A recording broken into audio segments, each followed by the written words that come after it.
الحمد للہ رب العالمین والصلاة والسلام علی خاتم الانبیاء والمرسلین محمد وآلہ وصحبہ اجمعین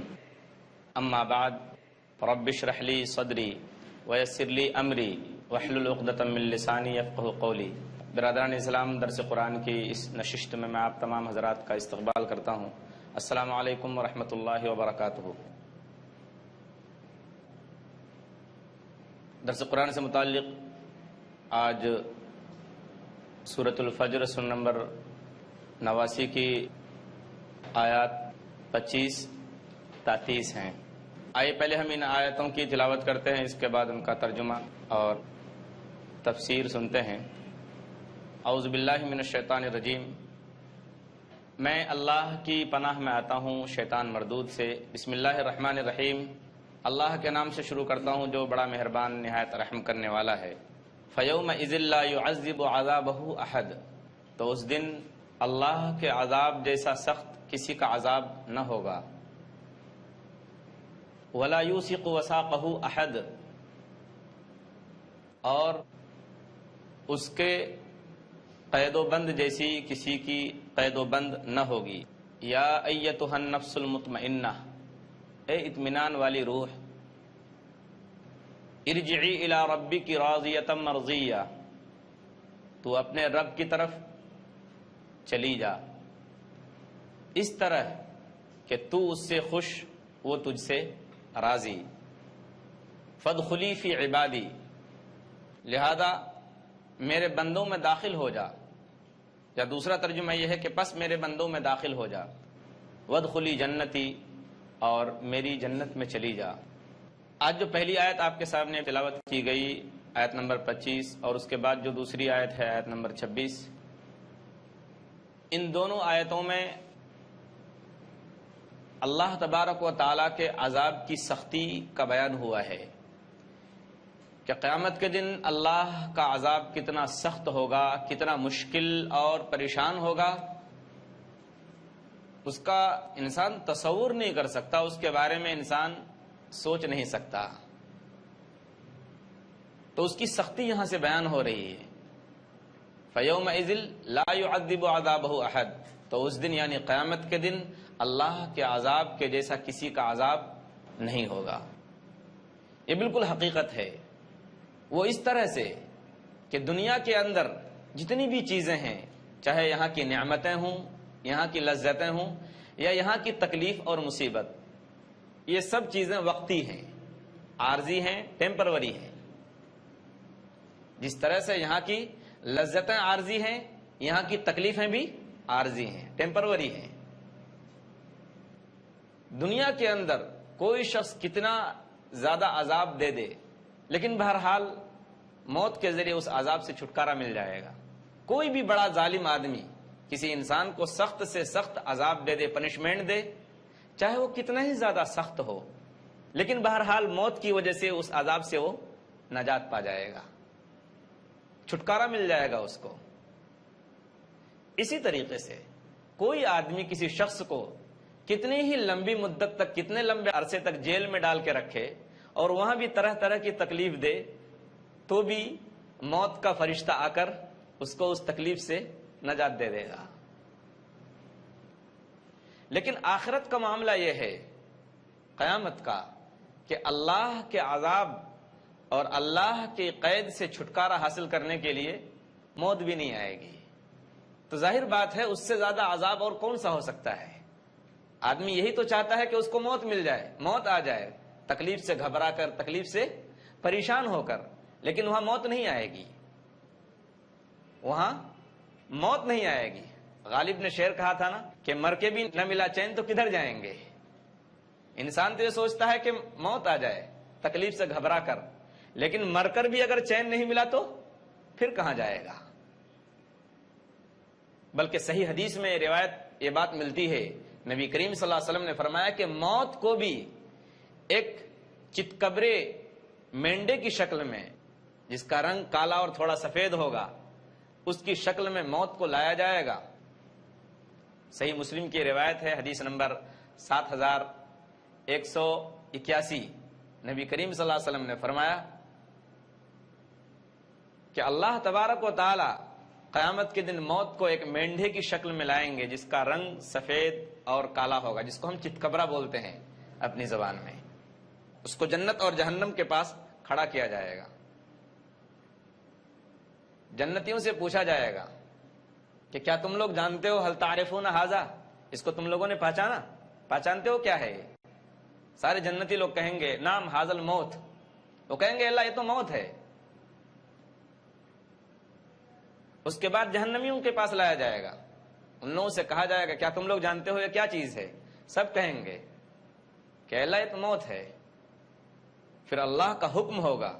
اور اس کو ذبح کر دیا جائے گا، اور پھر اس کے بعد اللہ کی طرف سے ایک آواز دی جائے گی فرشتوں کے ذریعے۔ جنتیوں سے کہا جائے گا کہ دیکھو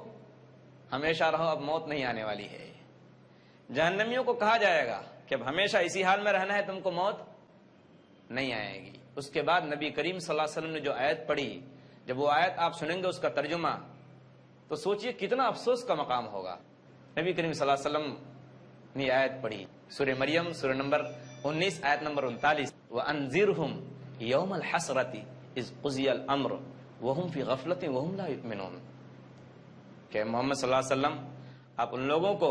اس رنج و غم کے دن کا ڈر سنا دیجئے۔ رنج و غم والا جو دن ہوگا اس کا ڈر سنا دیجئے، جس دن کے بارے میں وہ بالکل بے خبر ہیں، وہ بے ایمان ہو کر رہ گئے، وہ ایمان نہیں لایا اس دن پر۔ تو حضور اکرم صلی اللہ علیہ وسلم کی زبانی اللہ کہہ رہے ہیں کہ آپ بولیے کہ اس رنج و غم کے دن کا ڈر کیا ہوگا۔ وہ رنج و غم کا دن تو ہوگا ہی، افسوس کا دن ہوگا، لیکن ان لوگوں کے لیے افسوس کا دن ہے جو بے ایمان ہیں، جو آخرت کے بارے میں کوئی خبر نہیں رکھتے کہ آخرت بھی کوئی یقینی چیز ہے۔ تو یہ مطلب ہے اس آیت کا کہ اس دن اللہ کے عذاب جیسا کوئی عذاب نہیں ہوگا، اور اس دن اللہ کے قید و بند، یعنی اللہ جس طریقے سے جیل میں رکھیں گے اس جیسی کوئی جیل نہیں ہوگی۔ جیسا کہ میں نے ذکر کیا کہ ہر چیز کا خاتمہ موت کر دیتی ہے، ہر تکلیف کو موت ختم کر دیتی ہے، لیکن جب موت نہیں آئے گی اور موت کو بھی ذبح کر دیا جائے گا ایک مینڈے کی شکل میں، موت کو بھی جب ذبح کر دیا جائے گا اور انسان کی یہ کیفیت ہوگی کہ لا يموت فیہا ولا یحیا، بالکل ایسے ہی جس طریقے سے نہ موت آ رہی ہے، موت چلا رہا ہے لیکن موت نہیں آ رہی ہے، زندگی بھی نہیں اور موت بھی نہیں، عجیب کیفیت ہوگی۔ اور جہنم کی عذاب اور وہاں کی آگ کی سختی کا اندازہ اس حدیث سے ہوتا ہے جس میں نبی کریم صلی اللہ علیہ وسلم نے فرمایا، صحیح مسلم حدیث نمبر 7165، نبی کریم صلی اللہ علیہ وسلم نے فرمایا کہ نارکم ہذہ التی یوقد ابن آدم، کہ تمہاری یہ آگ جسے انسان جلاتا ہے، یہ آگ اس آگ کے مقابلے میں 69 درجہ زیادہ جہنم کی آگ سخت ہوگی، 69 درجے زیادہ وہ گرم ہوگی، سخت ہوگی، وہ اس کی تپش ہوگی۔ صحابہ کرام نے کہا اے اللہ کے رسول صلی اللہ علیہ وسلم، دنیا کی جو یہ آگ ہے یہی تو کافی ہے انسان کو جلانے کے لیے، اس کو ختم کرنے کے لیے۔ نبی کریم صلی اللہ علیہ وسلم نے فرمایا کہ دیکھو جہنم کی آگ 69 گنا زیادہ بڑھی ہوئی ہوگی دنیا کی آگ کی سختی اور اس کی تپش سے۔ اور آگے حضور صلی اللہ علیہ وسلم نے فرمایا کلھا مثل حرھا، کلھا مثل حرھا، کہ دنیا کی جو آگ ہے جس طریقے سے جلاتی ہے، جہنم کی آگ کے جو 69 درجے زیادہ ہیں، 69 درجے، تو یہ مت سمجھو کہ کوئی بھی حصہ دنیا کی آگ سے تپش میں اور جلن میں کم ہوگی، نہیں۔ جس طریقے سے دنیا کی آگ جلانے میں تپش رکھتی ہے، جتنی اس کی سختی ہوتی ہے اور شدت ہوتی ہے، جہنم کی آگ کے ہر حصے کا یہ عالم ہوگا۔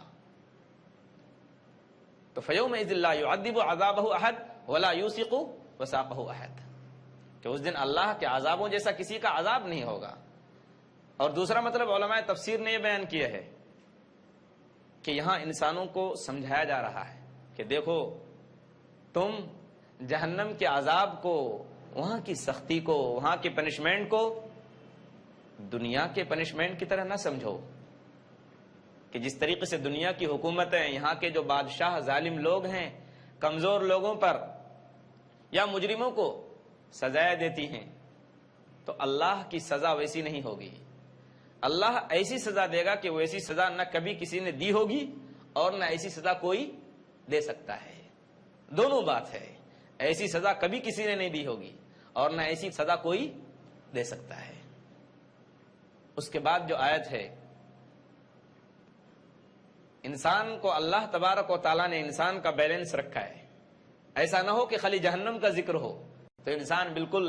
مایوس ہو کر رہ جائے، نا امید ہو کر رہ جائے کہ اب کیا ہوگا۔ نہیں، اللہ نے فوراً اس کے ساتھ جنت کا بھی ذکر کیا ہے، اپنی نعمتوں کا بھی ذکر فرمایا ہے۔ اس کے بعد اللہ فوراً فرما رہے ہیں یا ایتھا النفس المطمئنہ، اے اطمینان والی روح۔ تو فیومئذ لا یعذب عذابہ احد ولا یوثق وثاقہ احد، کہ اس دن اللہ کے عذابوں جیسا کسی کا عذاب نہیں ہوگا۔ اور دوسرا مطلب علماء تفسیر نے یہ بیان کیا ہے کہ یہاں انسانوں کو سمجھایا جا رہا ہے کہ دیکھو، تم جہنم کے عذاب کو، وہاں کی سختی کو، وہاں کی پنشمنٹ کو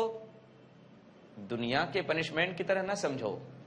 کہ جس طریقے سے دنیا کی حکومتیں، یہاں کے جو بادشاہ ظالم لوگ ہیں کمزور لوگوں پر یا مجرموں کو سزائیں دیتی ہیں، تو اللہ کی سزا ویسی نہیں ہوگی۔ اللہ ایسی سزا دے گا کہ ویسی سزا نہ کبھی کسی نے دی ہوگی اور نہ ایسی سزا کوئی دے سکتا ہے۔ دونوں بات ہے، ایسی سزا کبھی کسی نے نہیں دی ہوگی اور نہ ایسی سزا کوئی دے سکتا ہے۔ اس کے بعد جو آیت ہے، انسان کو اللہ تبارک و تعالیٰ نے انسان کا بیلنس رکھا ہے، ایسا نہ ہو کہ خالی جہنم کا ذکر ہو تو انسان بالکل مایوس ہو کر رہ جائے، نا امید ہو کر رہ جائے کہ اب کیا ہوگا۔ نہیں، اللہ نے فوراً اس کے ساتھ جنت کا بھی ذکر کیا ہے، اپنی نعمتوں کا بھی ذکر فرمایا ہے۔ اس کے بعد اللہ فوراً فرما رہے ہیں یا ایتھا النفس المطمئنہ، اے اطمینان والی روح۔ اس سے پہلے جو آیت نمبر 15 ہے اور آیت نمبر 16، ان دونوں آیتوں میں اللہ تبارک و تعالیٰ نے ان لوگوں کا ذکر فرمایا ہے کہ جب ان کو اللہ کی طرف سے نعمتیں ملتی ہیں، دولت ملتی ہے، مال اور اسباب سارے مل جاتے ہیں، تو وہ بہک کر اترانے لگتے ہیں، وہ گھمنڈ میں مبتلا ہو جاتے ہیں، اور ذرا روزی میں کوئی کمی ہوئی، کمائی میں کوئی کمی ہوئی تو وہ بالکل دل شکستہ ہو کر، بالکل مایوس اور نا امید ہو کر بیٹھ جاتے ہیں۔ اور اللہ نے ان کا انجام بھی بیان کر دیا۔ بالکل اس کے فوراً بعد اللہ تبارک و تعالیٰ ان لوگوں کا انجام بیان فرما رہا ہے کہ جن لوگوں کا حال یہ ہے کہ جب ان کو نعمت ملتی ہے، دولتیں ملتی ہیں، دنیا کے اسباب ملتے ہیں، دنیا کی چیزیں ملتی ہیں، تو وہ اس کو اپنے رب کی طرف سے ایک شکر کا امتحان سمجھتے ہیں کہ اللہ تعالیٰ میرے شکر کا امتحان لے رہا ہے کہ میں نے اپنے بندے کو یہ ساری چیزوں سے نوازا ہے، تو میرا بندہ ان چیزوں کو پا کر میرا شکریہ کتنا ادا کرتا ہے۔ ایسے اللہ کے بندے اس چیز کو اپنے رب کی طرف سے ایک شکر کا امتحان سمجھتے ہیں۔ امتحان صبر میں بھی ہوتا ہے اور امتحان شکر میں بھی ہوتا ہے۔ شکر کا امتحان یہ ہے کہ انسان کو جو کچھ اللہ نے دیا ہے اس کے ذریعے اللہ تبارک و تعالیٰ کے بندوں کے اوپر انسان خرچ کرے۔ ایسے لوگ یہ سمجھتے ہیں کہ جس طرح میرے رب نے میرے اوپر انعام فرمایا ہے، میں بھی اللہ کے بندوں پر ان چیزوں کو خرچ کروں۔ اور جب ان کے اوپر کوئی تنگی آتی ہے، روزی میں تنگی یا کوئی اسباب میں تنگی، تو وہ اس کو اپنے رب کی طرف سے صبر کا امتحان سمجھتے ہیں کہ اب اللہ تعالیٰ میرے صبر کو آزما رہا ہے، میرے صبر کا امتحان لے رہا ہے۔ شکر کا امتحان ہو چکا، اس میں وہ کوشش یہی کرتا ہے کہ میں ہر طرح سے کوشش کروں کہ میں اس امتحان میں کامیاب ہو جاؤں۔ جب روزی کی تنگی میں مبتلا ہوتا ہے تو وہ سمجھتا ہے کہ میرے رب کی طرف سے میرے صبر کا امتحان ہو رہا ہے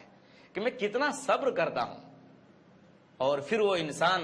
اپنی جان کی بازی لگا دیتا ہے کہ میں اس صبر کے امتحان میں بھی بالکل کامیاب ہو کر نکلوں۔ جن لوگوں کے حالات ایسے ہوں کہ نعمتیں مل کر اللہ کے شکر کا کے امتحان میں کامیاب ہو جاتے ہیں اور نعمت جب چھین لی جاتی ہے کسی مصلحت کی وجہ سے یا روزی میں کوئی تنگی ہوتی ہے اور پھر اللہ ان کے صبر کو آزماتا ہے، ٹیسٹ لیتا ہے ان کے صبر کا، اس میں بھی کامیاب ہو کر نکلتے ہیں، تو اللہ ایسے لوگوں کو خوشخبری دے رہا ہے، یا ایتھا النفس المطمئنہ، اے اطمینان والی روح، جس کا دل دونوں حالتوں میں مطمئن رہتا ہے، نعمت ملی، دولتیں ملی تو اللہ کا شکر ادا کیا، اس کی نعمت کا شکر ادا کیا۔ اس کی نعمت کا شکریہ کیا ہے؟ کہ اللہ کے بندوں پر، مستحقین پر اس کو خرچ کیا جائے۔ اور جب اللہ نے روزی میں کوئی تنگی کر دی، نعمتوں کو کسی سبب کے ذریعے چھین لیا یا کم کر دیا، تو وہ اس پر صبر کرتے ہیں، جمے رہتے ہیں، تو ایسے لوگوں کو خوشخبری دی جا رہی ہے اور کہا جا رہا ہے یا ایتھا النفس المطمئنہ، اے اطمینان والی روح۔ اصغر گونڈوی ایک بہت بہترین شاعر گزرا ہے، اس نے ایک شعر کہا ہے کہ چلا جاتا ہوں ہنستا کھیلتا موجے حوادث سے، اگر آسانیاں ہوں زندگی دشوار ہو جائے، میں نے تو بالکل حالات کا مقابلہ کرنا سیکھ لیا ہے، تو میں تو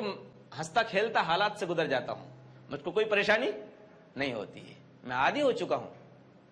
اگر آسانیاں ہوں زندگی دشوار ہو جائے،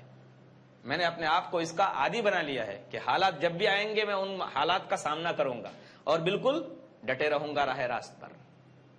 تو یا ایتھا النفس المطمئنہ ایسے لوگوں کے لیے کہا گیا ہے۔ تو بہرحال اس کے اندر وہ تمام مومنین داخل ہیں، وہ تمام مسلمان داخل ہیں جن کی کیفیت یہ بتائی گئی ہے کہ جب ان سے کوئی نافرمانی ہو جاتی ہے تو وہ بالکل بے چین ہو جاتے ہیں اور ہر وقت اس بات کی کوشش کرتے ہیں کہ ان کا کوئی بھی قدم اٹھے تو وہ اللہ کی اطاعت و فرمانبرداری میں اٹھے۔ کیا کہا جاتا ہے اس انسان سے جس کی یہ کیفیت ہو؟ جیسا کہ میں نے بتایا، ارجعی الی ربک راضیۃ مرضیہ، تو لوٹ جا اپنے رب کی طرف اس طرح سے کہ تو اپنے رب سے راضی اور تیرا رب تجھ سے راضی۔ اللہ کی رضا، اللہ کی خوشنودی سے بڑھ کر اور کون سی چیز ہو سکتی ہے؟ ہم جس ڈپارٹمنٹ میں کام کرتے ہیں، ہم جس ادارے میں کام کرتے ہیں، اگر اس ادارے کا باس ہم سے کہہ دے کہ کوئی فکر نہیں میں تم سے خوش ہوں، ظاہر بات ہے وہ انسان پھولے نہیں سمائے گا، وہ سوچے گا کہ میرا باس کا ہاتھ میرے پیٹھ پر ہے، میرے سر پر ہے، وہی مجھ سے کہہ رہا ہے کہ میں تم سے خوش ہوں، سرٹیفکیٹ دے رہا ہے اپنی خوشی کا، خوشنودی کا اور رضامندی کا، تو میرے لیے اس سے بڑھ کر اور خوشی کا کیا مقام ہو سکتا ہے؟ میری نوکری فکس، میری ملازمت فکس۔ اللہ جو تمام بادشاہوں کا بادشاہ ہے، وہ ایسے اطمینان والی روح سے، ایسے انسان سے جو اللہ کے اطاعت میں ہر وقت اپنی زندگی بسر کرتا ہے، کہا جاتا ہے ارجعی الی ربک راضیۃ مرضیہ، تو اپنے رب کی طرف لوٹ کر چلی جا اس طرح سے کہ تو اپنے رب سے راضی اور تیرا رب تجھ سے راضی۔ یہاں ایک سوال اٹھتا ہے، یہ کیسے پتا چلے کہ انسان اپنے رب سے راضی اور اللہ اس سے راضی؟ علماء تفسیر نے اس کا سیدھا سادہ یہ جواب دیا ہے کہ کسی انسان کو اس بات کی اگر توفیق مل گئی کہ جو کچھ اللہ نے اس کو دیا ہے اس پر وہ خوش ہے اور وہ اللہ کے تمام احکام کو بجا لاتا ہے، تو اس کا مطلب یہ ہے کہ اللہ بھی اس سے خوش ہے۔ اگر اللہ اس سے خوش نہ ہوتا، اللہ اگر اس سے راضی نہ ہوتا، تو اس کو اس بات کی توفیق نہ ملتی کہ جو کچھ اللہ نے اس کو دیا ہے اسی پر وہ اکتفا کر لے، اسی پر وہ خوش اور مطمئن ہو جائے۔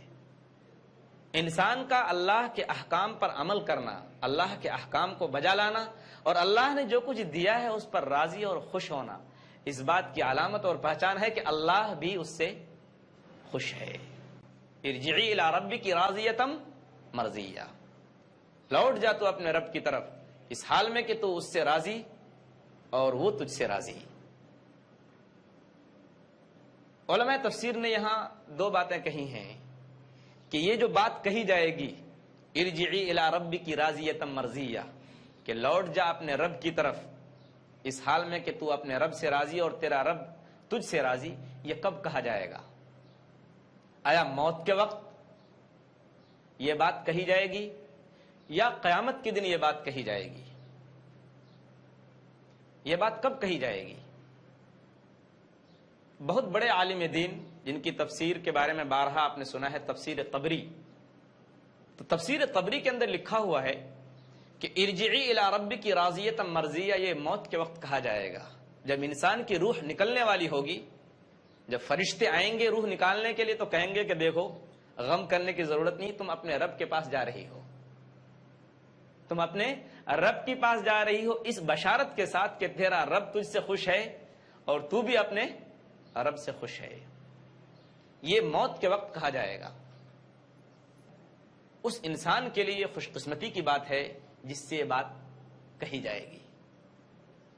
کیا کہا جائے گا وہ آگے اللہ فرما رہے ہیں، فادخلی فی عبادی، جاؤ میرے نیک بندوں میں داخل ہو جاؤ، وادخلی جنتی، اور میری جنت میں داخل ہو جاؤ. ظاہر بات ہے سب کچھ اللہ نے بنایا ہے، لیکن اللہ کہہ رہے ہیں میری جنت میں داخل ہو جاؤ. علماء تفسیر نے اس کا جواب دیا ہے کہ میری جنت سے دو بات کی طرف اشارہ ہے. ایک تو یہ ہے کہ جنت کی عظمت بتانا مقصود ہے، جنت کی عظمت کی طرف اشارہ ہو رہا ہے کہ یہ جنت کسی کی نہیں، ویسے ہر چیز اللہ کی ہے، لیکن اللہ کہہ رہا ہے میری جنت میں داخل ہو جاؤ. جس طریقے سے دنیا کا کوئی آدمی کسی آدمی کو چاہے اور کہہ دے کہ یہ تو میرا آدمی ہے تو وہ شخص خوش ہو جاتا ہے کہ بادشاہ یا فلاں میرا باس مجھ کو میرا اپنا آدمی کہہ رہا ہے. تو اللہ تعالیٰ جنت کو کہہ رہے ہیں کہ میری جنت میں داخل ہو جاؤ. یہ جنت کی عظمت کی طرف اشارہ ہے. اور دوسرے اس بات کا اشارہ ہے اس بات کی طرف کہ جنت اللہ کی خوشنودی اور رضا کی نشانی ہوگی. یہاں ایک حدیث نوٹ کی ہے، صحیح بخاری کی روایت ہے، حدیث نمبر 6507. نبی کریم صلی اللہ علیہ وسلم نے فرمایا، عبادہ بن صامت رضی اللہ تعالیٰ عنہ کی روایت ہے، نبی کریم صلی اللہ علیہ وسلم نے فرمایا کہ جو شخص اللہ سے ملاقات کو پسند کرتا ہے، اللہ بھی اس بات کو پسند کرتا ہے کہ اللہ اس سے ملاقات کرے، اور جو شخص اللہ سے ملنے کو ناپسند کرتا ہے، اللہ بھی اس بات کو ناپسند کرتا ہے کہ اس سے ملے. عائشہ رضی اللہ تعالیٰ عنہا، یا حدیث کے اندر یہ بات بھی ہے کہ حضور صلی اللہ علیہ وسلم کی بیویوں میں سے کسی بیوی نے کہا، اے اللہ کے رسول ہم تو موت کو ناپسند کرتے ہیں اور موت کے ہی ذریعے ہم موت کو ناپسند کرتے ہیں، انا لنکرہ الموت، اور موت ہی کے ذریعے اللہ سے ملنا ہو سکتا ہے. تو نبی کریم صلی اللہ علیہ وسلم نے فرمایا بات یہ نہیں ہے، بات یہ نہیں ہے، بلکہ بات یہ ہے کہ جب کسی شخص کی روح کو قبض کیا جائے گا، فرشتے آئیں گے روح قبض کرنے کے لیے اور بشارت لے کر آئیں گے اور خوشخبری لے کر آئیں گے اللہ کی خوشی کی اور خوشنودی کی، تو خوش ہو کر اس کی روح کہے گی کہ آج کے دن میرے نزدیک موت سے زیادہ کوئی چیز پسندیدہ نہیں ہے. یہ مومن کے ساتھ ہوگا. اور جب کافر کی روح قبض کی جائے گی اور فرشتے اللہ کے عذاب کی خبر سنائیں گے تو اس کے نزدیک موت سے زیادہ ناپسند کوئی چیز نہیں ہوگی، کوئی چیز ناپسند نہیں ہوگی. تو اللہ تبارک و تعالیٰ نے اپنے پیارے حبیب صلی اللہ علیہ وسلم کے ذریعے ہمیں بتایا کہ موت کو پسند کرنے کا مطلب کیا ہے، کہ جب انسان خوشخبریوں کو دیکھے گا فرشتوں کے ذریعے تو انسان خوش ہو جائے گا اور موت کو اپنی سب سے زیادہ پسندیدہ چیز سمجھے گا. تو اللہ تبارک و تعالیٰ ایسے لوگوں کے لیے خوشخبری دے رہے ہیں، فادخلی فی عبادی وادخلی جنتی، تم لوگ میرے نیک بندوں میں داخل